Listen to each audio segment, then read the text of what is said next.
अस्सलामुअलैकुम स्टूडेंट्स। ए प्लस चाहिए, सबको चाहिए होता, मुझको भी चाहिए था जब मैं स्टूडेंट था।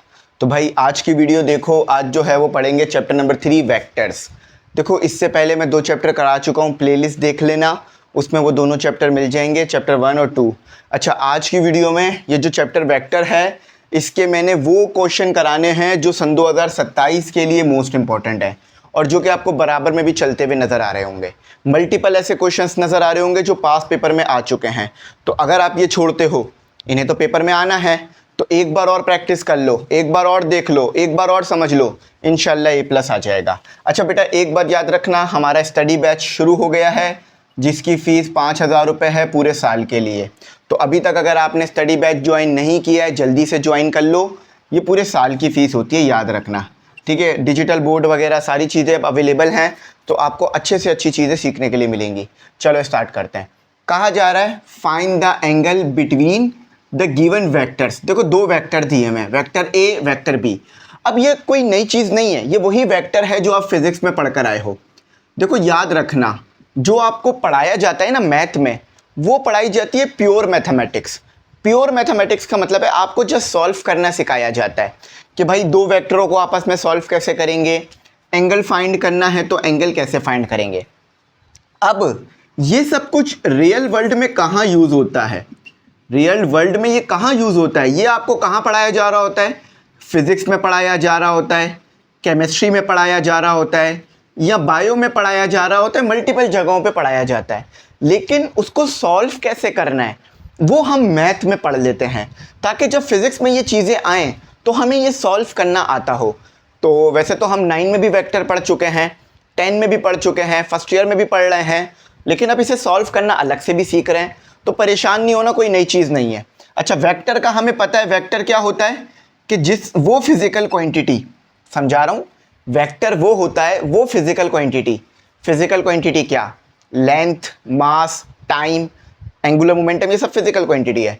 तो वो फिज़िकल क्वांटिटी जिसके लिए मैग्नीट्यूड चाहिए हो, मैग्नीट्यूड यानी नंबर, उसके अलावा यूनिट चाहिए हो, यानी उसका यूनिट क्या है, और डायरेक्शन चाहिए हो। ये 3 चीज़ें जिसे चाहिए हो डिफाइन करने के लिए, उसे हम कहते हैं vector. For example force, 10 Newton की फोर्स। अब देखो इससे क्वांटिटी डिफाइन नहीं हो रही, क्यों? ये 10 क्या है? मैग्नीट्यूड। ये n क्या है? यूनिट। अब यहाँ हमें डायरेक्शन भी बतानी पड़ेगी कि किस डायरेक्शन में फोर्स लगानी है, इसीलिए ये वेक्टर हो जाएगा। अगर डायरेक्शन नहीं बतानी होती तो क्या हो जाता मेरे बेटा? स्केलर। सही है। तो आज वो वेक्टर को सॉल्व करना सीखते हैं।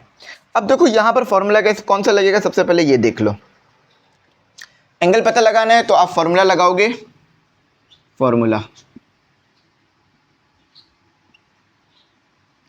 ठीक है। तो cos theta is equal to a dot b divided by a का मैग्नीट्यूड, बी का मैग्नीट्यूड। अब फॉर्मूला देख के परेशान नहीं होना, ए डॉट बी मैं अलग निकालना सिखाता हूँ, ए का मैग्नीट्यूड, बी का मैग्नीट्यूड, सही है। ये तीनों चीज़ें हमें निकालनी पड़ेंगी। सबसे पहले हम निकालते हैं फॉर ए डॉट बी। अब देखो ए डॉट बी कैसे होता है, ये ए है, ये वेक्टर ए है, ये वेक्टर बी है। अच्छा याद रखना, वेक्टर पे एरो भी बनाया जाता है, ठीक है, ठीक है। तो अब ए क्या है? आई माइनस 2j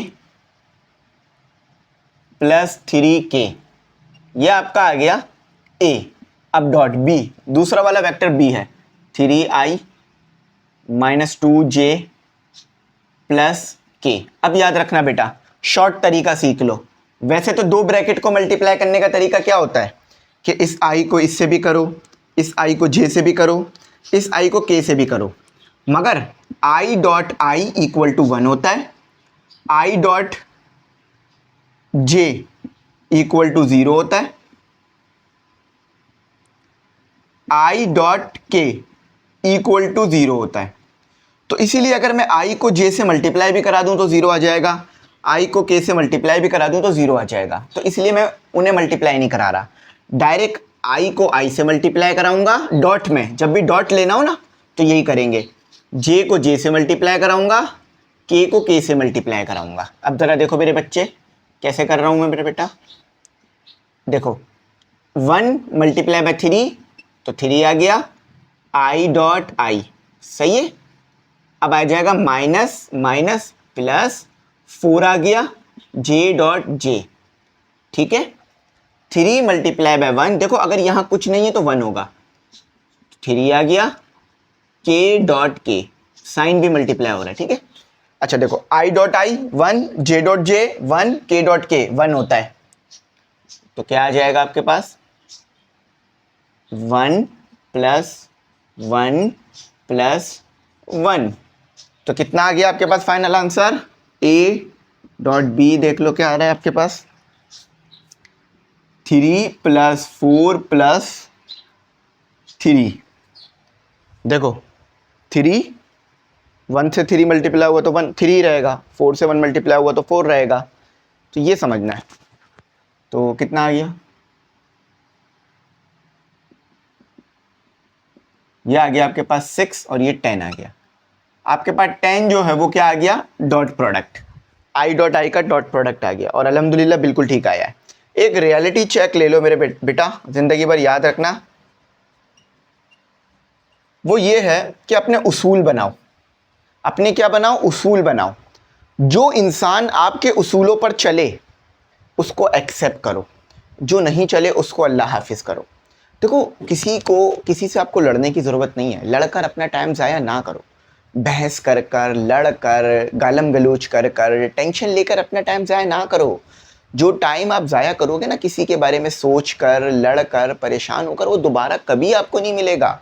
आप कभी कभार ऐसे लोगों को इंपॉर्टेंस देते हो जिनको तो देने की ज़रूरत ही नहीं है। जो लोग आपको परेशान कर रहे हैं, टेंशन दे रहे हैं, उनको बोलो अल्लाह हाफिज़, बस ज़िंदगी में मोबाइल पे राब्ते ख़त्म करो, अपने काम पे फोकस करो। अगर ज़िंदगी में कुछ हासिल कर लोगे ना, तो वो सब लोग जो आज छोड़ के जा रहे हैं ना, कल खुद ही आपके पास आएंगे, कल खुद ही आपसे बात करेंगे, कल खुद ही आपका नंबर ढूंढेंगे अगर आप उनके पास नहीं भी होगा, कल खुद ही आपके ऑफिस के बाहर आएंगे, कल खुद ही आपके घर के बाहर आएंगे, कल खुद ही आपसे मिलने की कोशिश करेंगे। लेकिन अगर आज आप उनके पीछे भागोगे, आप उनका टाइम ढूंढोगे, वो आपको भगाएंगे। तो मेरे बेटा इस बात को दिमाग में रखो, अब बड़े हो गए हो, कि अब रियलिटी ये है कि आपने अपने काम पे फोकस रखना है, और इंसान वही पसंद किया जाता है, चाहे वो मर्द हो या औरत, जिसका काम सबसे अच्छा हो। हर खामी छुप सकती है अगर आप काम में अच्छा हो। हर खामी से मुराद भाई आप खूबसूरत नहीं हो, कोई मसला नहीं है, लेकिन आपसे अच्छा कोई ग्राफिक डिज़ाइनर नहीं है, आपसे अच्छा कोई सॉफ्टवेयर इंजीनियर नहीं है, आपसे अच्छा कोई मैकेनिकल इंजीनियर नहीं है, आपसे अच्छा कोई डॉक्टर नहीं है। आप खूबसूरत हो, लोग पसंद करेंगे, तो ज़रूरी नहीं है कि बेटा आप परेशान हो, टेंशन लो। रियलिटी चेक लिया करो मेरे से बेटा। चलो आगे चलते हैं। अच्छा, ए डॉट ए निकालना सिखा दिया, मैं ज़्यादा टाइम वैसे ज़ाया नहीं कराता, थोड़ा सा ही करता हूँ। अच्छा देखो, याद रखना जब भी ये आ जाए ना, ये इसका मतलब होता है मैग्नीट्यूड। क्या होता है, मैग्नीट्यूड। इसको निकालने का तरीका सीखो, एक्स का स्क्वायर प्लस वाई का स्क्वायर प्लस जेड का स्क्वायर। अब आप बोलोगे सर ये एक्स वाई जेड मिलेंगे कहाँ से। देखो बेटा, यहाँ पर जो भी चीज़ है ना वो एक्स है, यहाँ पर जो भी चीज़ है वो वाई है, यहाँ पर जो भी चीज़ है वो जेड है, समझे। ये इसे कोएफिशिएंट बोलते हैं। क्या बोलते हैं इसे, कोएफिशिएंट। इस x को क्या बोलेंगे, कोएफिशिएंट। तो अभी i के साथ क्या मौजूद है, 1 मौजूद है, ऑब्वियस नजर आ रहा है हमें, 1 का स्क्वायर। अच्छा, अब ये 2 के साथ j के साथ क्या मौजूद है, 2, तो माइनस लेना पर, ठीक है, वैसे माइनस से कोई फर्क तो नहीं पड़ेगा लेकिन ले लेना। 3 के साथ क्या मौजूद है, 3, शाबाश, आ गया ना समझ। अब इसी तरह b भी कर लेना, 1 प्लस 4 प्लस 9, तो कितना आ रहा है आपके पास, आई थिंक ये आ रहा है आपके पास 941, तो ये आ रहा है आपके पास 15। 15 ऐसे ही लिखे रहने दो, आई थिंक इसको मज़ीद सॉल्व करेंगे तो कुछ और नंबर आ जाएगा।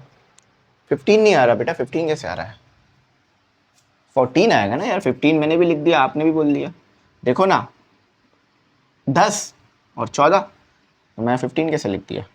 अब b निकालो, b का मैग्नीट्यूड, अगेन वही तरीका कि x का स्क्वायर। अब x क्या है ज़रा देख के बताओ, बिल्कुल सही 3 है, y देख के बताओ -2 है,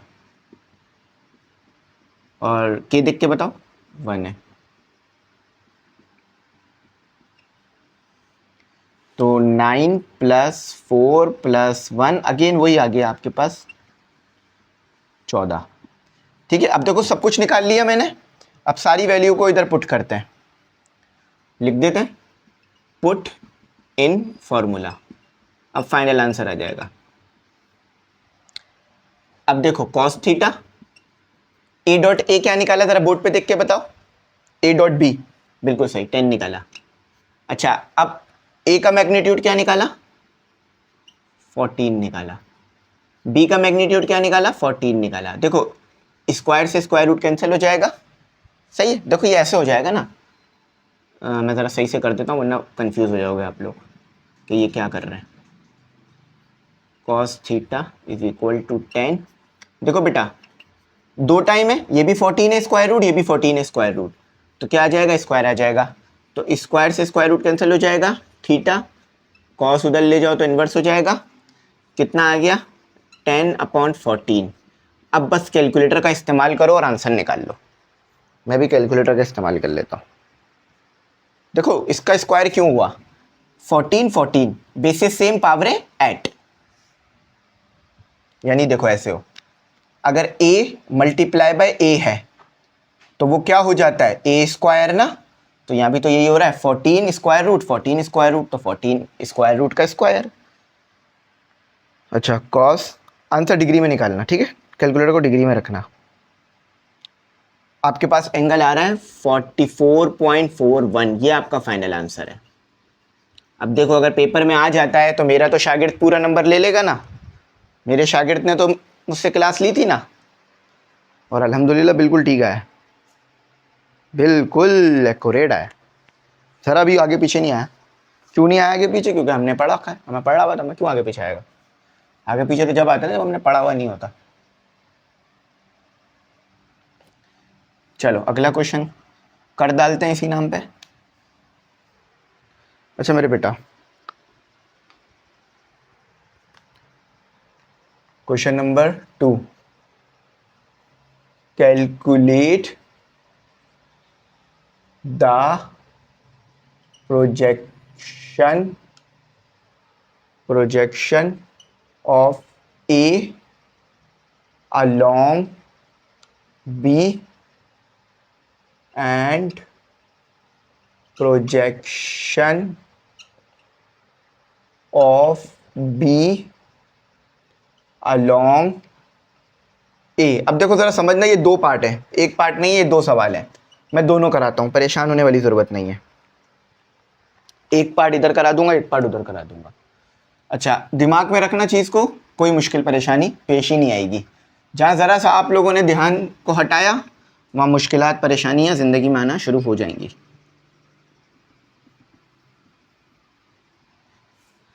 अपना एक उसूल बनाओ, उस उसूल पे ज़िंदगी गुजारो बेटा।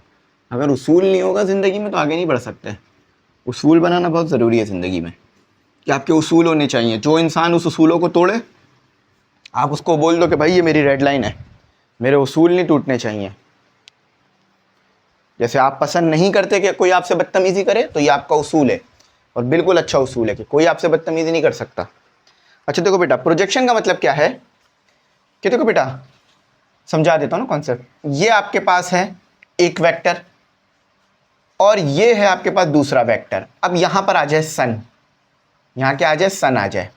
ये वेक्टर ए है, ये वेक्टर बी है, तो सन आएगा तो हम सब जानते हैं कि इधर प्रोजेक्शन गिरेगी, इधर प्रोजेक्शन गिरेगी, है ना।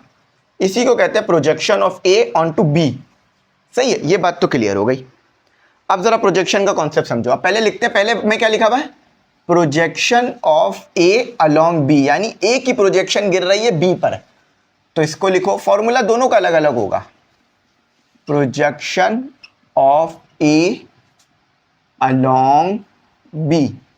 अच्छा उसके बाद दूसरे में कहा है projection of B along A. देखो मेरे बेटा दोनों अलग अलग हैं, एक में प्रोजेक्शन ए की बी पर है, एक में बी की ए पर है, सही है, यानी उल्टा हो जाएगा। अब फॉर्मूला देखो, जब बी की प्रोजेक्शन ए पे गिर रही है, जब बी की प्रोजेक्शन ए पे गिर रही है तो फॉर्मूला क्या है,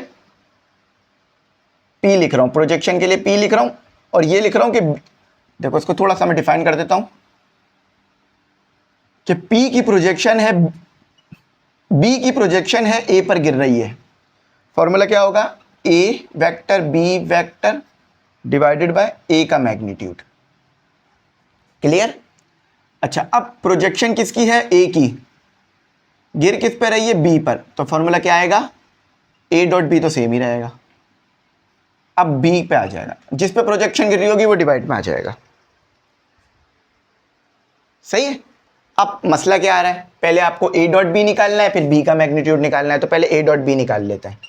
देखो बेटा, अच्छा यहाँ पर वो नहीं लिखे हुए, हाँ वो लिख देता हूँ, वेक्टर्स लिख देता हूँ मैं ताकि पता चल जाए। A वेक्टर क्या गिवन है? ये गिवन होगा, ठीक है, परेशान नहीं होना। वेक्टर तो गिवन किया जाएगा ना, जब भी तो सॉल्व करोगे उसे। प्रोजेक्शन यानी साया, साया गिरना, तो वो आप साया निकाल रहे हो, ठीक है।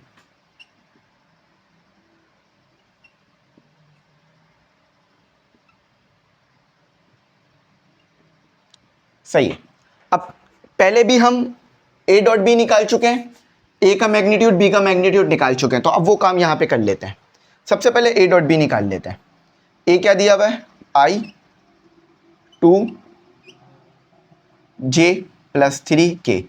यहां तक कोई क्लियरिटी होगी आपको?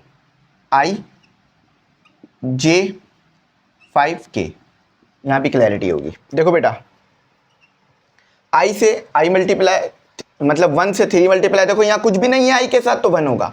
1 multiply by 3 3 I dot I। अच्छा, minus minus plus 2 multiply j dot j, 3 multiply by 5 -15 k dot k। अच्छा, चाहो तो ये भी बना लेना, ठीक है, वेक्टर है ना तो इसलिए ये भी बना लो। वेक्टर पे ये साइन बनता है, नहीं भी बनाओगे तो मसला तो नहीं है, लेकिन बनाना अच्छी चीज़ होगी क्योंकि वहाँ भी बना हुआ है। देख रहे हो, यहाँ भी बना हुआ है। अच्छा, तो आई डॉट आई हमने पढ़ा था कितना है? 1 होता है। जे डॉट जे भी 1 होता है, के डॉट के भी 1 होता है।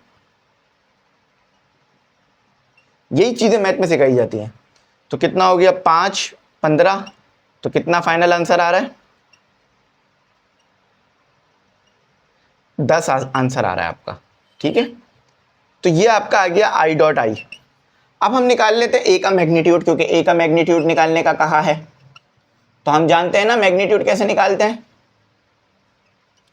कि x का स्क्वायर प्लस y का स्क्वायर प्लस z का स्क्वायर। x बताओ बेटा क्या दिया हुआ है? देख के बताओ x क्या दिया हुआ है?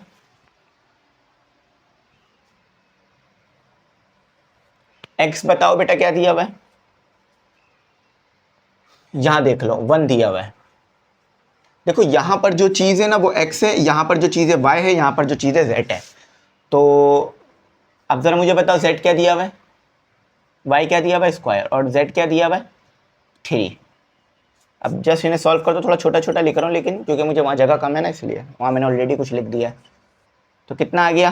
1 + 4 + 9, अगेन वही आ रहा है जवाब हमारे पास 14, ठीक है। लेकिन इसमें हम प्रोजेक्शन निकालना है, सही, स्क्वायर रूट 14। अच्छा, अब बी भी निकाल लेते हैं।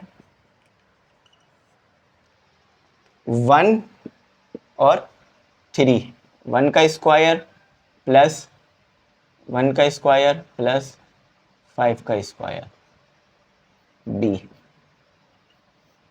तो ये 9 हो गया, ये 1 हो गया, ये 25 हो गया। ये कितना हो गया हमारे पास? 35, सही है।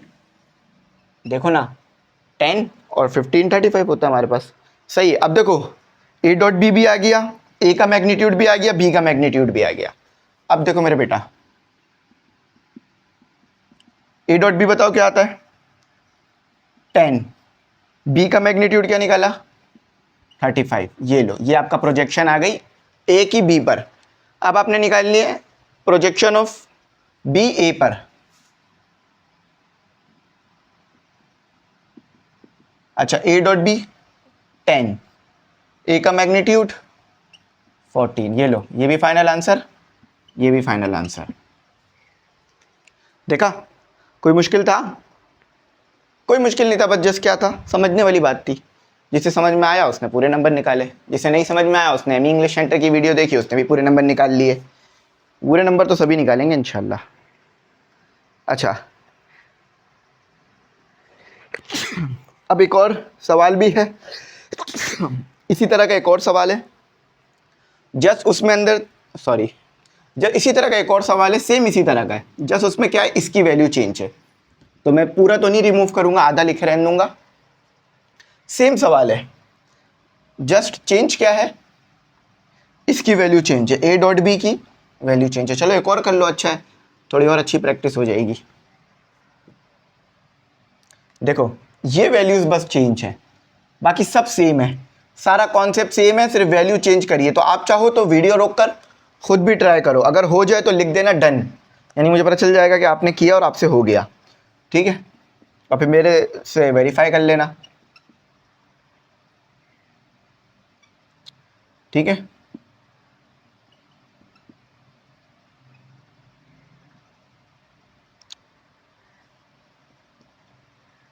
ठीक है, 2i + 3j + 2k, i + 2j और k।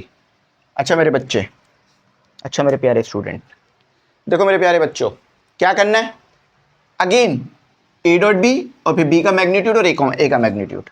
अच्छा मल्टीपल टाइम आ रहा है तो आपकी प्रैक्टिस भी हो जाएगी। अब मेरे बताओ ए क्या है, 2i + 3j + 2k, i + 2j + k, ठीक है। डायरेक्ट करें क्या, 2 × 2 कितना हो गया 2 और i डॉट i, इतना ही डायरेक्ट कर सकते हैं, ठीक है। प्लस 3 × 2 कितना हो गया 6, सिर्फ j को j से मल्टीप्लाई कराना है, i को i से, जो कि मैं पहले भी बहुत बार बता चुका हूं। 2 को 1 से मल्टीप्लाई कराना है, k डॉट k,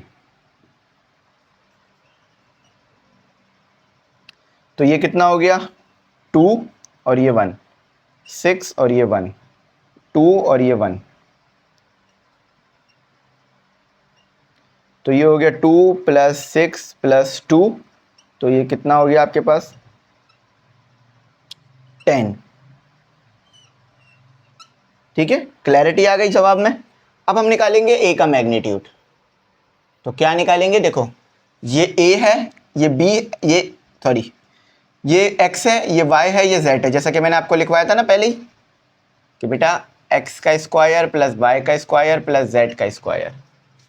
तो a क्या है बेटा, x क्या है बताओ 2 का स्क्वायर, y क्या है बेटा 3 का स्क्वायर और z क्या है बेटा 2 का स्क्वायर। कितना आ गया 4 + 9 + 4 8 हो गया और 17 आ रहा है आपके पास, ठीक है। 4 + 9 13, 13 + 4 17, ठीक है। अब b निकालते हैं, सेम काम, x y z, x क्या है 1 का स्क्वायर, y क्या है 2 का स्क्वायर। देखो यहाँ x है 1, यहाँ 2 है, यहाँ 1 है, तो ये हो गया 1 + 4 + 1, देख रहे हो इस तरह तेजी से भी हो जाता है काम, 6, ठीक है। अब जरा निकाल के बता देते हैं, चेक कर लेते हैं हमने सब सही निकाला है, गलत तो नहीं निकाल लिया कुछ, सही है 10 17 सही है, सब सही निकाला है। चाहो तो इस तरह अलग अलग निकाल लो या इनके नीचे भी निकाल सकते हो, कोई मसला नहीं है। जैसा देखो सॉल्व करने का तरीका आप पे भी डिपेंड करता है कि कैसा चाह रहे हो। 10 और b क्या निकाला था √6। अच्छा यहाँ देख लेते हैं, a डॉट b तो दोनों में सेम है, तो 10 और यहाँ निकाला था 17, ये लो आंसर, ये लो आंसर, दोनों आंसर आ गए। Projection of a on b सही है, देख लो अल्हम्दुलिल्लाह दोनों सही निकाले हैं। अच्छा अब एक और मोस्ट इंपॉर्टेंट क्वेश्चन, एग्जामिनर के दिल के बड़ा करीब वाला क्वेश्चन, उसको बड़ा पसंद है ये क्वेश्चन, वो चाहता है कि बच्चे इन क्वेश्चंस को करें, वो चाहता है कि बच्चे इन क्वेश्चंस की तैयारी कर कर आएँ ताकि मैं पूछूं और बच्चा पूरा नंबर ले जाए। आपका सिलेबस फिर भी बहुत आसान है बेटा, एज इट इज क्वेश्चन आ रहे होते हैं बुक से, वरना अगर बुक के अदर दिन आए तो फिर कितना मसला होगा, ठीक है। चलो अब क्वेश्चन बहुत अच्छा है, देखते हैं कौन सा हमारा शागिर्द सही समझता है। शागिर्दों शागिर्द मेरे ख्याल से सिंधी जुबान का वर्ड है या उर्दू जुबान का वर्ड है? शागिर्द मेरे ख्याल से सिंधी जुबान का वर्ड है, उर्दू जुबान का वर्ड है मेरे ख्याल से स्टूडेंट। ओ सॉरी स्टूडेंट उर्दू जुबान का नहीं है, स्टूडेंट है इंग्लिश जुबान का, तालिब इल्म होता है मेरे ख्याल से उर्दू जुबान का। तो ये काफ़ी बड़ा वर्ड है तालिब इल्म। देखो तालिब, आई थिंक सही लिख रहा हूँ, तालिब इल्म यानी वो इंसान जो इल्म को हासिल करे। अब यहाँ देखो ये नहीं लिखा हुआ स्टूडेंट यानी बच्चा, या ये नहीं लिखा हुआ जवान, या ये नहीं लिखा हुआ बूढ़ा, तालिब इल्म यानी इल्म की तलब रखने वाला कोई भी हो सकता है, बच्चा बूढ़ा जवान सब। तो उर्दू में एक चीज़ अच्छी है कि यहाँ तालीम को हाईलाइट किया गया है, उम्र को हाईलाइट नहीं किया गया। तो ज़िंदगी में तालीम हासिल करने की कोई भी उम्र आपकी हो सकती है, ज़रूरी नहीं है कि भाई अगर आप मतलब उम्र आपकी ज़्यादा है जब भी आप तालीम हासिल करो, या ज़्यादा हो गई है तो नहीं करो कि भाई मैं तो अब ज़्यादा उम्र का इंसान हो गया हूँ, अब अगर मैं तालीम हासिल करूँगा तो दुनिया क्या कहेगी। नहीं बेटा, find lambda if the vectors i j k. अब देखो कैसे करना है मैं बताता हूं, परेशान नहीं होना। लैम्डा इधर भी है, आपने कुछ नहीं करना, लैम्डा की वैल्यू फाइंड करनी है और यही काम तो असल करना है। एंड 3i 2j के आर कोप्लेनर। चलो समझते हैं और करते हैं।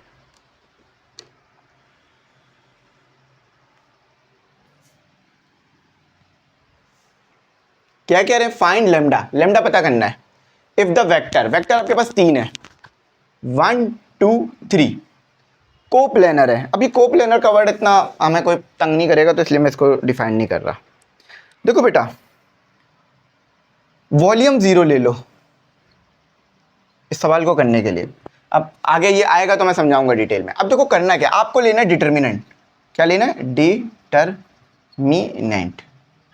अब डिटर्मिनेंट कैसे लोगे? देखो या एक वेक्टर आ जाएगा, ये वाला वेक्टर यहां आ जाएगा, आई नहीं वेक्टर नहीं आएगा, सॉरी वेक्टर नहीं आएगा, वेक्टर के साथ जो कोएफिशिएंट है यानी x1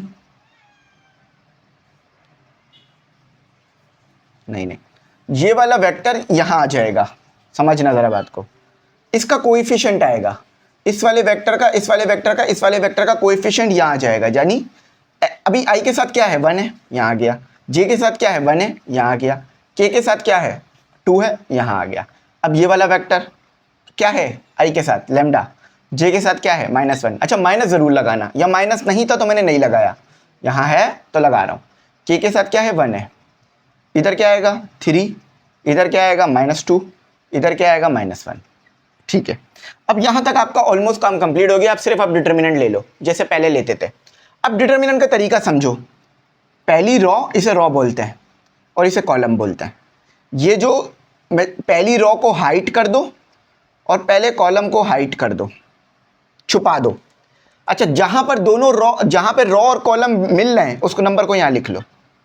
रॉ और कॉलम कहां मिल रहे हैं? आके 1 पर मिल रहे हैं ना, इधर आके मिल रहे हैं। अच्छा अब जो नंबर बचे हैं उसे यहां लिख लो, 1 -2 1 -1। अच्छा अब अगेन क्या करना है? अगेन बताता हूं।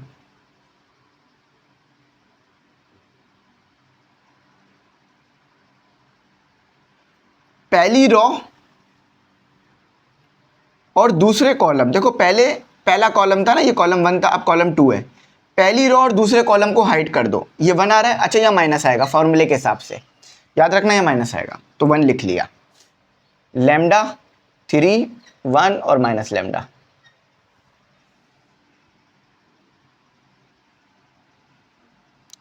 सही है। पहली रॉ और तीसरे कॉलम को हाइड कर दो। देखो पहले को किया, फिर दूसरे को, तीसरे को। अब जहां पर ये मिल रहा है यहां प्लस आएगा, देखो सिर्फ यहां माइनस आएगा, बाकी यहां प्लस रहेगा। अब क्या लिख दो? लैम्डा 3 और -1 और -2। सही है, यहाँ तक समझ आया? बिल्कुल आ गया। अब देखो मेरे बच्चों, इन दोनों को आपस में मल्टीप्लाई कराओ तो क्या आ जाएगा, -1 और -1। पहले सिर्फ मैं लिख रहा हूँ, फिर बाद में कराऊंगा, फिर माइनस लगा दो, फॉर्मूले वाला माइनस है ये।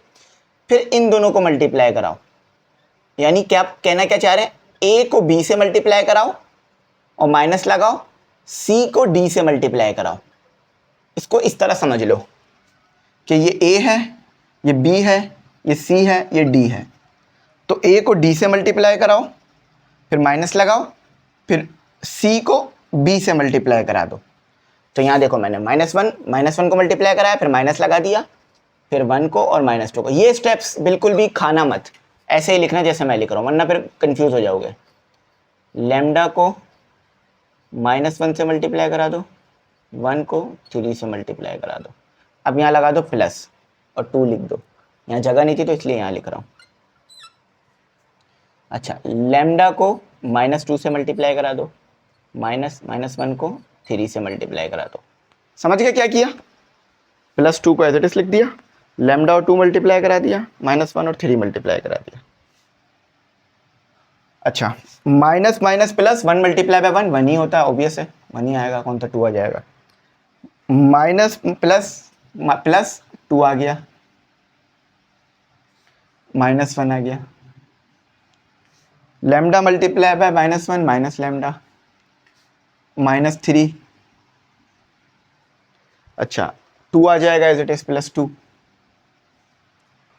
-2 मल्टीप्लाई बाय लैम्डा यानी -2 लैम्डा, माइनस माइनस प्लस 3 आ जाएगा। ठीक है। अच्छा, तो ये कितना हो गया 3, ये कितना हो गया ये तो लैम्डा ही रहेगा, तो ये माइनस इससे मल्टीप्लाई करा दो, -1 multiply by lambda plus lambda. और अच्छा, ये इक्वल टू 0 है, हमने 0 के बराबर लिया था ना इसको, ये मैंने यहाँ लिखा नहीं है, यहाँ भी लिख लो, इक्वल टू 0 है। ठीक है, तो +3, -1 माइनस लैम्डा से मल्टीप्लाई हुआ, -1 -3 से मल्टीप्लाई हुआ। सही, प्लस माइनस माइनस, देखो प्लस माइनस माइनस और 2। देखो ये तो आपको पता है ना, प्लस माइनस माइनस होता है, plus minus minus plus minus होता है, प्लस प्लस माइनस होता है, माइनस माइनस भी होता प्लस है, लेकिन साइन माइनस की आती है। सही, इसको याद रखना अपने दिमाग में, वरना कहीं ये याद ना हो तो फिर परेशान हो जाओ। लैम्डा भी आएगा और क्या हो जाएगा 3, 6 हो जाएगा, इक्वल टू 0। सही है। अब फाइनल आंसर की तरफ जा रहे हैं हम। पेन चेंज कर लेता हूँ क्योंकि इसमें इंक नहीं आ रही। अच्छा, तो ये कितना हो गया 6 -3 लैम्डा प्लस 6 इक्वल टू 0। तो लैम्डा को उधर ले जाओ, बल्कि उधर उनको ले जाओ, तो ये हो जाएगा 6 + 6 12, तो -12, माइनस से माइनस कैंसिल, ये 1 पर आता है, ये आता है 4 पर, तो 4 आंसर आ गया। लैम्डा इज इक्वल टू 4, और अल्हम्दुलिल्लाह बिल्कुल सही आया, lambda is equal to 4।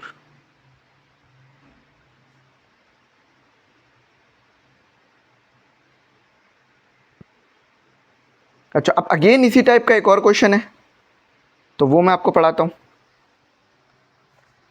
Again इसी टाइप का एक और क्वेश्चन है।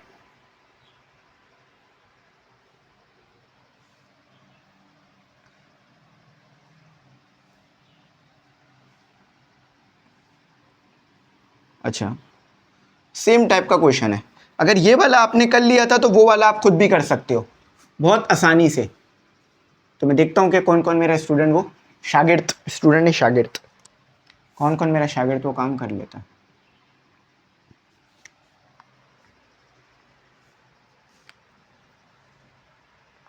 देखो बेटा, क्वेश्चन नंबर 4 आ गया, for what value of lambda. देखो अगेन वही कह रहा है, value of lambda, the vectors I to J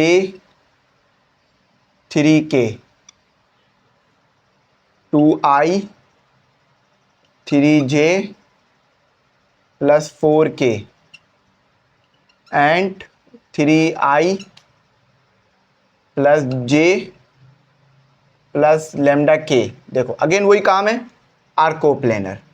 देखो कुछ भी चेंज नहीं किया, और ये सन 2000 मेरे ख्याल से कुछ में पूछा भी जा चुका है। ये देख रहे हो, एज इट इज उठाकर आपके सामने रख दिया ताकि हमारा शागिर्द पूरा नंबर ले जाए। और मुझे तो पता है मेरा शागिर्द पूरा नंबर ले लेगा, क्योंकि शागिर्द ने तो पढ़ा है, शागिर्द ने तो मेहनत की है।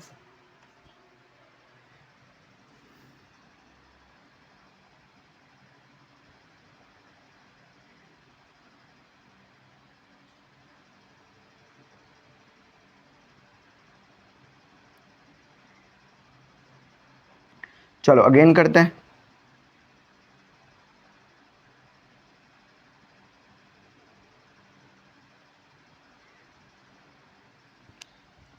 चलो मेरे बच्चों, सोल्यूशन की हेडिंग चलो मेरे बच्चों। For what value of lambda the vectors, ये पहला वेक्टर है, ये दूसरा वेक्टर है, ये मतलब पहला दूसरा तीसरा।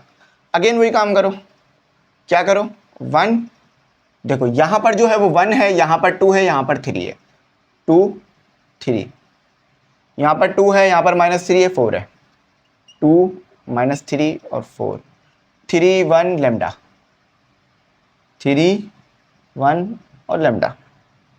अब देखो अब तो आसान हो गया ना काम, जस्ट कर लो इसको जल्दी से। मैं करा दूं क्या? चलो चलो मैं करा देता हूँ, परेशान नहीं हो। हाँ हाँ मैं करा देता हूँ, टेंशन नहीं लो। कौन सा था मेरा? 11 पढ़ा रहे ना। एक मिनट जस्ट नोट्स खोल लूँ मैं आपके लिए। नोट सिर्फ इसलिए खोल लूँ ताकि वेरिफिकेशन हो जाए ना, कि कहीं गलती ना आ जाए। अगेन ये वॉल्यूम 0 लेना पड़ेगा। कोप्लेनर यानी एक के ऊपर एक होना। जब कोई चीज एक के ऊपर एक होगी तो वॉल्यूम तो 0 हो जाएगा ना। अब ये आपको डिटेल में समझना पड़ेगा। तो 1 आ गया, देखो अगेन वही, इसको मैंने ब्रैकेट करा, इसको मैंने ब्रैकेट करा, तो क्या आएगा 1, बचा क्या 3 1 4 लेमडा। अच्छा अब इसको हटा दो,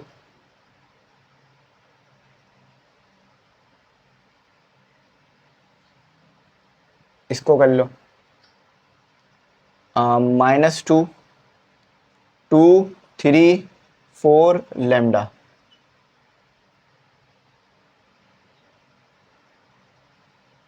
टू थ्री फोर, अब इसको कर लो तो +3 2 -3 3 1, ये आ गया। सही है, जैसे मैंने पहले बताया था, अगेन वही काम कर रहा हूँ। अच्छा अब देखो मेरे बच्चों, यहाँ देखो, अब तो ऐसे नहीं करना, तो -3 इसको इससे मल्टीप्लाई करा दो, -3 multiply by lambda, -4 multiply by 1, छोटा सा माइनस है, ठीक है, कंजूसी कर ली हमने माइनस लगाने में।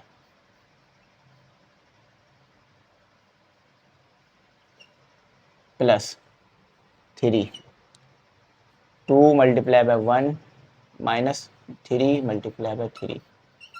सही है, देखो फॉर्मूला जैसे तरीका बताया था ये माइनस फॉर्मूले वाला है, बाकी तो जैसे था वो ऐसे ही लिख दिया मैंने। अच्छा अब अगेन कर लेते हैं 1, देखो -3 मल्टीप्लाई बाय लेमडा तो -3 लेमडा हो गया, -4 हो गया, अच्छा -2 लेमडा हो गया, -12 हो गया, +3 हो गया, 2 मल्टीप्लाई बाय 1 हो गया, 2 हो गया ना, माइनस माइनस प्लस 9 हो गया। देखो माइनस माइनस प्लस हो गया और 9 हो गया। कभी कभार ऐसा लगता है ये चीज़ हमें आती नहीं है मैथ में, जबकि वो हमें आती होती है। मैथ का ये भी एक अच्छी चीज़ है, आती हुई चीज़ भी कभी कभार ऐसा लगता है नहीं आती। अच्छा अब आगे क्या करना है? अच्छा अब आगे इनको ब्रैकेट को ही सॉल्व कर सकते हैं बस। तो -3 लेमडा एज इट इज आ गया, 4 एज इट इज आ गया, -2 multiply bye 4 4 lambda, minus plus 24 हो गया, प्लस 6 हो गया, प्लस 27 हो गया, इक्वल टू 0। यकीन मानो ये 0 आएगा, ठीक है, मैंने बताया था ना 0 के बराबर लिया, यहाँ भी 0 आएगा। अच्छा, तो -6 लैम्डा, अच्छा -4, इन सबको भी आपस में सॉल्व कर लेते हैं।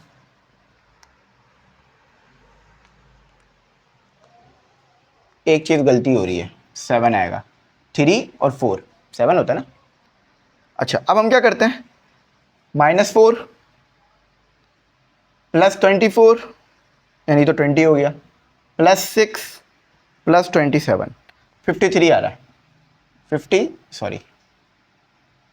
53 इक्वल टू 0। लेमडा को उधर ले जाओ, यहाँ minus lambda minus 53, lambda is equal to 53 divided by 7, final 1। Check करते हैं, और अल्हम्दुलिल्लाह बिल्कुल ठीक किया, ठीक किया तो आंसर भी ठीक आ गया, ठीक किया तो आंसर भी ठीक आ गया। अब इसी को पेपर में परफॉर्म कर लेना आप लोग अच्छी तरह से, पेपर में गड़बड़ नहीं करना, ठीक है बच्चों। अच्छा, अब हम अपना अगला क्वेश्चन करेंगे जो कि लॉन्ग क्वेश्चन है, फिर हेक्सागोन, लॉ ऑफ हेक्सागोन है और लॉ ऑफ पेंटागोन है, तो वो भी कर लेंगे इंशाल्लाह।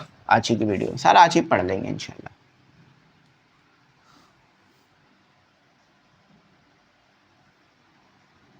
चलो, देखो मैंने आपको रट्टेबाजी नहीं कराई है, मैंने आपको डिटेल्स में कॉन्सेप्ट दे दिया है, तो अब इसे बिल्कुल परफॉर्म अच्छी तरह से करना। अब फिजिक्स में आओगे ना तो इसको फिर मैं पढ़ाऊंगा रियल वर्ल्ड में कहाँ यूज़ होता है, क्योंकि अभी मैथ में हमें ये चीज़ नहीं दी जाती इतनी डिटेल में, क्योंकि मैथ में खुद ही इतना सोल्यूशन होता है, तो अगर बहुत डिटेल में जाएँ तो पढ़ा भी नहीं पाए पूरा कोर्स, या तो फिर कोर्स कम करना चाहिए, या तो फिर डिटेल ही कम होगी ना, जब कोर्स कम नहीं होगा तो। A B C are the points, A B and 2B, ये ए है,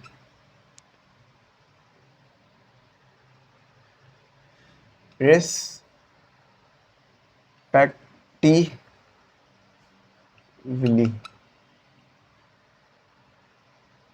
D divides A C in 2 3 with E divides BD in 4 1, find the position of E। Diagram जरूर देनी चाहिए ऐसे क्वेश्चंस के साथ, डायग्राम नहीं दी। अच्छा बेटा, सबसे पहले तो देखो 3 वेक्टर हैं ए बी सी। ए वेक्टर को देखो, रिस्पेक्टिवली का मतलब क्या होता है कि पहली वाली चीज पहली वाले के साथ है, दूसरी वाली चीज दूसरे वाले के साथ है, तीसरी वाली चीज तीसरे वाले के साथ है। तो एक ए क्या दिया हुआ है, बी क्या दिया हुआ है, सी क्या दिया हुआ है, इसमें तो कोई प्रॉब्लम नहीं होगी, ठीक है। अच्छा, अब पोजीशन किसकी पता करनी है हमने, ई की पता करनी है ना। अच्छा, पोजीशन डी की भी पता करनी है, ई की भी पता करनी है। अच्छा, ई की पोजीशन पता करने के लिए फॉर्मूला देख लो, जब भी ये सवाल है ना पोजीशन ऑफ ई याद रख लेना बस। पोजीशन ऑफ ई का फॉर्मूला है आपके पास एम और ये बी प्लस 1D, ये बी नहीं है, ये एल है, ये 1 नहीं है, ठीक है, एल प्लस एम। अब एल और एम बताता हूं, देखो बेटा ये जो वैल्यू है ना एल और एम की है 2/3, L equal to 2, M equal to 3, सही है। अच्छा, ये वाली जो वैल्यू है वो भी एल और एम की है। अब कब कब यूज होंगी मैं बताता हूं, एल इक्वल टू 1, वैसे दोनों ही 5 आएंगे, एम इक्वल टू नहीं, L equal to 4, M equal to 1। अब जब जिक्र होगा ना आपके पास, जब जिक्र होगा कि डी डिवाइड कर रहा है ए सी को, देखो कहना क्या चाह रहे हैं, एक लाइन है आपके पास ए सी, उसको डिवाइड कर रहा है डी, तो जब डी निकाल ले होगे ना तो ये वाली एल एम की वैल्यू यूज होगी। मैं बताता हूं, अभी इसमें डी चाहिए हमें, डी नहीं है। देखो इसमें बी तो है मगर डी नहीं है, डी हमें निकालना पड़ेगा। और जब हम ई निकालेंगे ना तो एल और एम की वैल्यू ये यूज होगी। मैं करता हूं फिर समझ में आएगा। अब देखो ई निकालना है, असल क्वेश्चन है ई निकालना है। ई निकाल ही नहीं सकता मैं, उसकी वजह साफ नजर आ रही है मुझे कि मेरे पास डी नहीं है, तो पहले मैं डी निकालता हूं। फॉर डी, याद रखना यहां जो एल एम की वैल्यू यूज होगी वो क्या होगी, 4 और 1। अच्छा, यहां जो एल और एम की वैल्यू यूज होगी वो कौन सी होगी, 2 और 3। डी के लिए जो यूज होगी वो 2 और 3 यूज होगी।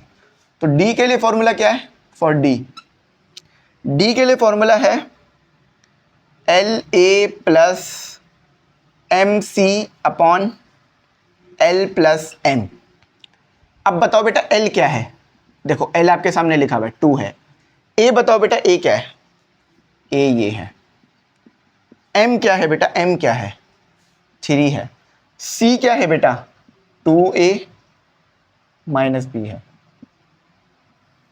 एल क्या है, 2 प्लस 3 है। 2a, अब इसको सॉल्व कर लो, प्लस 6a माइनस 3b, और डिवाइड में क्या आ गया आपके पास 5। डी क्या आ गया आपके पास, a और a को प्लस कर दो तो 8a माइनस 3b और 5। ठीक है, ये यार 7 क्यों आ रहा है, आई थिंक हमने थोड़ा सा शायद गलत निकाल दिया, नहीं हमने थोड़ा सा उल्टा कर दिया शायद। m की वैल्यू, अरे हमसे गलती हो गई, m की वैल्यू और l की वैल्यू हमने गलत ले ली है। ये m की वैल्यू है, ये l की वैल्यू है, इसको भी सही करो। चलो अच्छा, यहीं पे गलती समझ में आ गई, वरना तो मसला हो जाता। ये m की वैल्यू है, ये l की वैल्यू है, ये m की वैल्यू, ऊपर वाली वैल्यू m की है। देखो वो तो हम अब कर रहे हैं तो कभी कभार आगे पीछे हो जाता है। और नीचे वाली वैल्यू l की है, ऊपर वाली वैल्यू m की है, नीचे वाली वैल्यू l की है, तो इसे सही कर लेते हैं। याद रखना, अपने दिमाग में रखना, डिवाइड में तो गलत नहीं आएगा लेकिन ऊपर गलत आ जाएगा। यहाँ क्या आएगा l जो कि 3 है, और यहाँ क्या आएगा m जो कि 2 है। तो क्या आया 3a, यहाँ क्या आया 4a और 2b, और ये आ गया 5। 3a प्लस 4a, एक काम करो ना डायरेक्ट कर लेते ना, ये कितना हो गया 7a और 2b, और ये हो गया 5। अच्छा, अब यहां पर पुट करते हैं, पुट इन ई में पुट करते हैं। अच्छा, इसे भी ठीक कर लो, ये m की वैल्यू है, ये l की वैल्यू है। अच्छा, अब ई निकालने जा रहे हैं। अच्छा, m क्या है 4, देख लेते हैं 4 है ना, नहीं 1 आ रहा है। अच्छा, यहाँ उल्टा हुआ है, वहां उल्टा था, यहाँ भी उल्टा हुआ है। m की वैल्यू है 1, ये असल में ना इधर ये मसला है, यहाँ जो lm है ना वहां पे उसका lm उल्टा है, ये बड़ा मसला आ रहा है। ये m है, ये l है। एक मिनट, हाँ सही है। तो ये l है, ये m है, सही। तो m की वैल्यू क्या है 4, नहीं यार, ये एक मिनट रुको बेटा, m आएगा ना, यहाँ उल्टा हुआ है, ये m है, ये l है। ये असल में ना इसी का चक्कर होता है, ये उल्टा दिया जाता है, ये m है और वो l है, तो यहाँ m की वैल्यू आएगी। m की वैल्यू क्या है 1, सही है।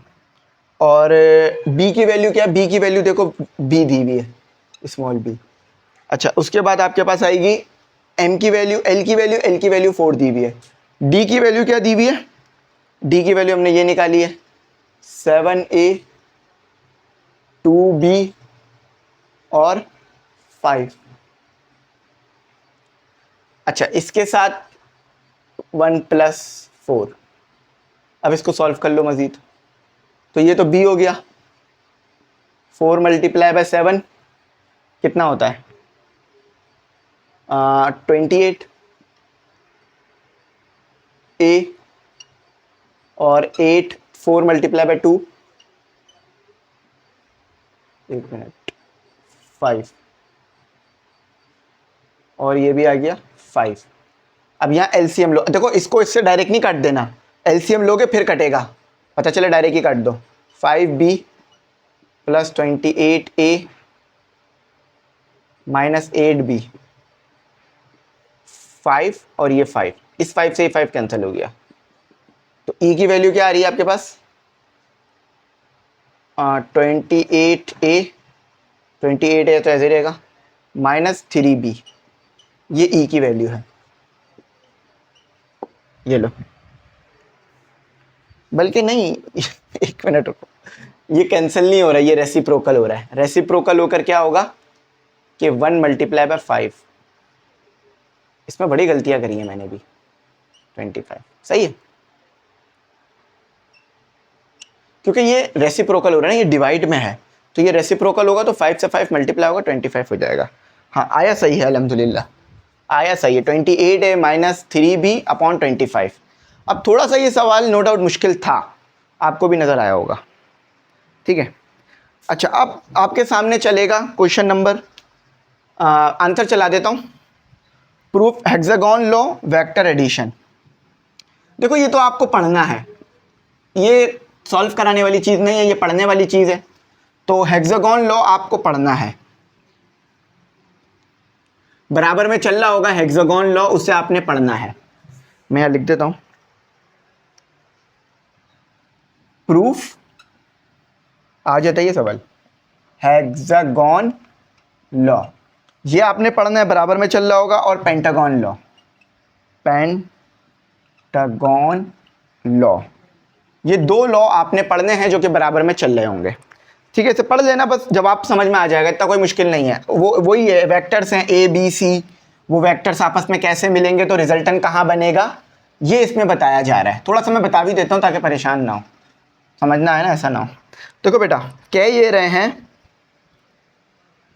कि आपके पास, बल्कि आप पढ़ सकते हो बराबर में फिर, क्योंकि मुझे पूरा लिखना पड़ेगा। मसला ये है कि मैं वैसे समझा नहीं सकता, क्योंकि मुझे लिखना पड़ेगा, इसको मैं लिखूंगा तो मेरे को 1-1.5 घंटा निकल जाएगा। तो ये सवाल है, ये आप पढ़ सकते हो। इसके बाद वाला सवाल मैं आपको करा देता हूँ, जो कि आखिरी क्वेश्चन है आपका, कि फाइंड द वॉल्यूम। अब इसका फॉर्मूला है वॉल्यूम ऑफ द, मैं टेट्रा होती शेप कैसी है, टेट्राहेड्रॉन, ये शेप कैसी होती है बता देता हूँ, हुज वर्टेक्स, वर्टेक्स बता देता हूँ क्या होता है, वर्टिसेस आर, सारी चीज़ें बता रहा हूँ, परेशान नहीं होना। ए बस ये वाले लॉ मैंने इसलिए दे दिए, मैंने कहा ये आप पढ़ भी सकते हैं खुद भी। 2 1 8 बी दे दिया आपको, 2 नहीं बल्कि 3 2 9, सी दे दिया आपको 2 1 4, एंड डी दे दिया आपको 3 3 10। प्रॉपर बनाता हूँ फिर समझाता हूँ। देखो बेटा सबसे पहले तो फॉर्मूला लिख लो, ये आपका असल है वॉल्यूम, मैं समझा रहा हूँ लेकिन पहले फॉर्मूला याद रखना, वॉल्यूम ऑफ टेट्रा हेड। अभी मैं बनाऊंगा ना, आप बोलोगे सर ये ट्रायंगल है, लेकिन मैं बताता हूँ क्यों। तो टी लिख रहा हूँ, volume of tetrahedron 1/6 a b a c, ये निकालना भी सिखाता हूँ, परेशान नहीं हो, ए डी। 9 में ये चीज़ पढ़ी होगी आपने, याद नहीं आ रही होगी लेकिन 9 में पढ़ चुके हो। चलो अब मैं समझाता हूँ ये क्या रहे हैं, ये फॉर्मूला याद रखो। अब मैं समझाता हूँ डिटेल में, बना के भी दिखाता हूँ और समझाता भी हूँ सारी चीज़ें। ये पढ़ लिया ना लॉस आपने, इसको अपने पास उतार लेना बेटा, ऐसा नहीं उतारो मत। देखो बेटा सबसे पहले तो हम ये बना लेते हैं ग्राफ, कि ये दिखेगा कैसे, 1 2, बल्कि तो इसमें नहीं आ पाएगा, 2 4, बल्कि 3D शेप है, ये इसमें नहीं आ पाएगा, इस पर थोड़ी ना आएगा, 3D शेप है, 3D शेप इस पर थोड़ी ना आती है, इस पर तो 2D आएगी। अच्छा बना के दिखा देता हूँ। ये है आपके पास ट्राइंगल, हाँ बिल्कुल सही है, कोई गलत बात नहीं है, ट्राइंगल है। मगर जब ट्राइंगल को 3D बनाओगे, पिरामिड बनाओगे, इस तरह बनाओगे, ये कहलाएगा आपके पास क्या, टेट्राहेड्रॉन। देखो ट्राइंगल बनाया, देखो ट्राइंगल 2D होता है, 2 डायरेक्शन में होता है, एक्स में और वाई में। जब भी मैंने कहा था मैं बोर्ड पे नहीं बना सकता उसे, ग्राफ में नहीं बना सकता, मगर जब उसमें 3D ले आओ, एक्स वाई जेड, तो वो क्या बन जाता है, टेट्राहाइड्रॉन। यानी देखो आप अपने फिजिकल लाइफ में देखो, इधर जा सकते हो, इधर एक डायरेक्शन हो गई, ऊपर जा सकते हो नीचे 2 डायरेक्शन हो गई, आगे जा सकते हो पीछे 3 डायरेक्शन है, यानी फिजिकल वर्ल्ड में 3 डायरेक्शन है। तो इसी तरह बोर्ड पे 2 डायरेक्शन बन सकती हैं, एक्स और वाई, आगे पीछे नहीं जा सकते आप।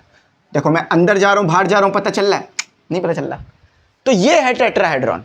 अब इसके आपको वर्टेक्स दे दिए, ए दे दिया, बी दे दिया, सी दे दिया, डी दे दिया।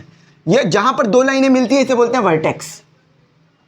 वर्टेक्स जहां 2 लाइनें मिलती है उसे वर्टेक्स। इसको ए ले लो, इसको बी ले लो, इसको सी ले लो, इसको डी ले लो, या वो आगे पीछे भी ले सकते हो, आपकी मर्जी है। अब ए बी सी डी दिया हुआ है, अब वो कह रहे हैं ए बी, इसका मतलब क्या है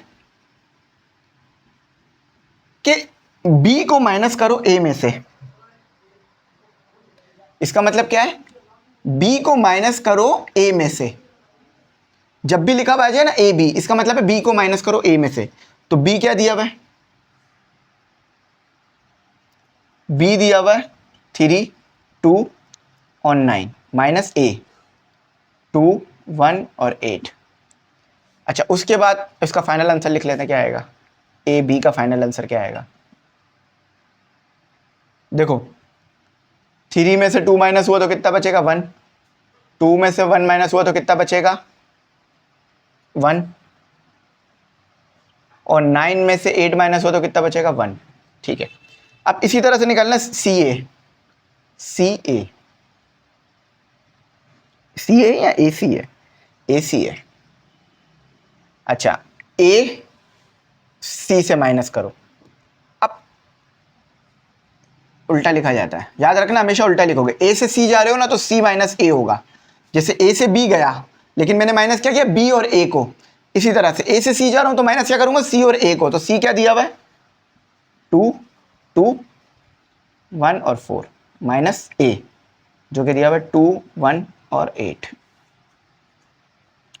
तो ए सी लिख लो, कितना दिया हुआ है, 0 0। देखो 2 में से 2 माइनस 0, 1 में से 1 माइनस 0, 4 में से माइनस तो 4 माइनस 4। अच्छा अगला क्या है, ए डी, ए और डी, यानी डी माइनस ए। अब क्या आएगा, डी, डी क्या दिया हुआ है, 3 0 3 3 10 माइनस ए, ए क्या दिया हुआ है, 2 1 8 2 1 8। अच्छा तो क्या आएगा, ए और डी, 2 में से 3 में से 2 माइनस किया 1, 3 में से 1 माइनस किया 2, और ये आ गया 2। सही है। देखो ए डी, ए सी और ए बी निकाल लिया, अब इस फॉर्मूले में पुट करो। अच्छा अब वो कह रहे इस फॉर्मूले का मतलब है डिटर्मिनेंट लेना है। इसका मतलब क्या है, डिटर्मिनेंट लेना है, क्योंकि समझ नहीं आ रहा होगा ना आपको। डिटर्मिनेंट लेना है, अब कैसे लोगे डिटर्मिनेंट, सबसे पहले तो टी लिख देता हूं क्योंकि टेट्राहेड्रॉन है, 1/6 एज इट इज आ जाएगा। ठीक है, अब पहले ए वाला वेक्टर लिखो। ए वाला वेक्टर क्या है, ए बी वाला वेक्टर लिखो। पहले ए बी वाला वेक्टर लिखो। ए बी वाला वेक्टर क्या है, 1 1 1। आया फील कॉन्सेप्ट का, बस यही फील लेना है कॉन्सेप्ट में कि पहले ए बी लिखो। तो मैंने ए बी लिख दिया, फिर क्या लिखो, सी ए लिखो। सी ए क्या है, 0 0 4। उसके बाद बेटा ए डी लिखो। ए डी क्या है, 1 2 2। अब तो कोई परेशानी नहीं है, चाहिए माइनस भी आएगा, यहाँ माइनस आएगा ना, क्योंकि 4 माइनस 8 तो -4 बचेगा ना। अब बस इसे सॉल्व कर दो, बस इसी तरह कॉन्सेप्ट को समझो। अच्छा, ब्रैकेट बना लेना ताकि वो 1/6 सबके साथ है, इसलिए करली ब्रैकेट ज़रूर बना लेना। अच्छा, अब वही है, पहली रो और पहला कॉलम हाइड कर दो, यानी 1 आ रहा है, 0 2 -4 और 2 -1। पहली रो और दूसरा कॉलम हाइड कर दो, तो क्या आ जाएगा,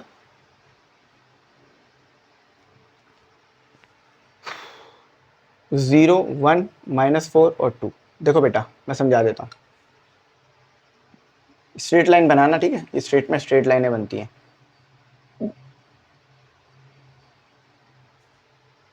देखो बेटा, देखो बेटा पेन गिर गया।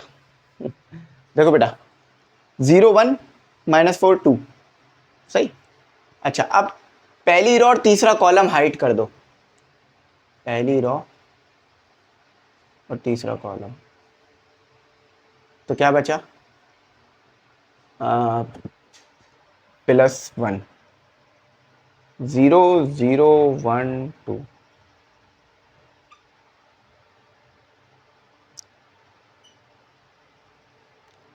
ठीक है, ये 1 आ गया। समझ में आ रहा है ना क्या कर रहा हूँ, कुछ नहीं कर रहा, जैसे पीछे डिटर्मिनेंट लेता हुआ आया हूँ वैसे ही डिटर्मिनेंट ले रहा हूँ यहाँ भी, ठीक है। तो पहले पहली रो और पहला कॉलम हाइड किया तो 0 2 -4 2, पहली रो और दूसरा कॉलम हाइड किया तो 0 1, और ये फॉर्मूला वाला माइनस क्योंकि ये यहाँ पे 1 था, ठीक है। अच्छा, अब देखो इन दोनों को मल्टीप्लाई करा के लिख लो, तो 0 और 2, चाहे तो डायरेक्ट कर लो, यहाँ अलग अलग स्टेप में फिर माइनस आ जाएगा फॉर्मूले वाला जैसे पीछे किया था, 0 और 2 -4 और 1। अच्छा, जगह कम है इसीलिए बराबर में यहाँ लिख रहा हूँ, 0 और 2 1 और 0।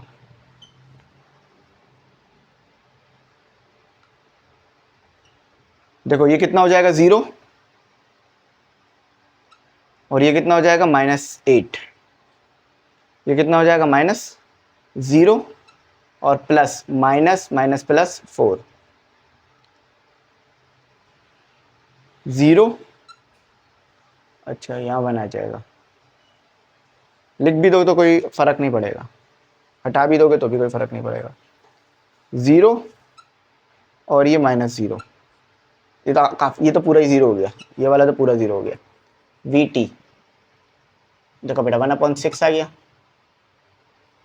यहाँ आ गया -8 और यहाँ आ गया -4, तो कितना हो जाएगा आपके पास, -12 और 6, तो VT कितना आ रहा है -2। अब देखते हैं क्या -2 आया या नहीं आया। नहीं, गलत है, आई थिंक गलत है।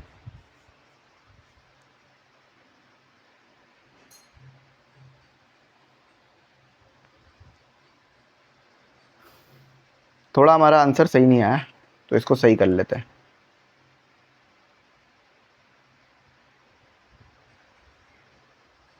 कहीं हमने गलत तो नहीं लिख लिया, नहीं लिखा तो सही है हमने, मैट्रिक्स तो सही बनाया, 1 1 0 0 -4 1 2 2। अच्छा, अब जब हमने एक्सपेंडिंग बाय रॉ 2,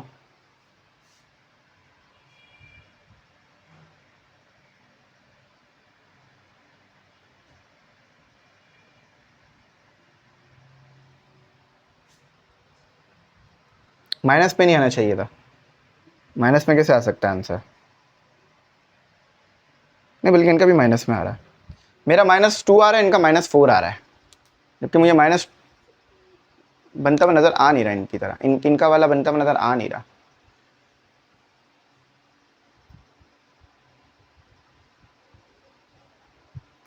एक मिनट में वेरीफाई कर लेता हूँ कहाँ गलती हो रही है। 0 -4 2 2 और 0 1 -4 2 0 0 1 4, सही किया, आई थिंक सही किया, इसको वेरीफाई कर लेना, लेकिन मेरे हिसाब से तो यहीं तक सही आ रहा है, इनका -4 आ रहा है। अच्छा, माइनस नहीं आता वॉल्यूम में, तो पॉजिटिव में आता है, मेरा 2 आ रहा है, इनका 4 आ रहा है, अब मैंने जिस तरीके से किया है उसके हिसाब से तो यही आना चाहिए था। हाँ अगर मैं ये कर दूं, नहीं बल्कि फिर भी यही आएगा।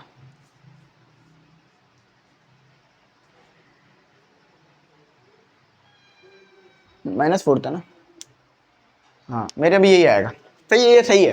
तो इसको लिख लेना अपने पास। उम्मीद करता हूँ तक बात समझ आई होगी। Thanks for watching. अल्लाह हाफिज़। कीमती दुआओं में ज़रूर याद रखना और बैच में ज़रूर इनरोल कर लेना ताकि तमाम चीज़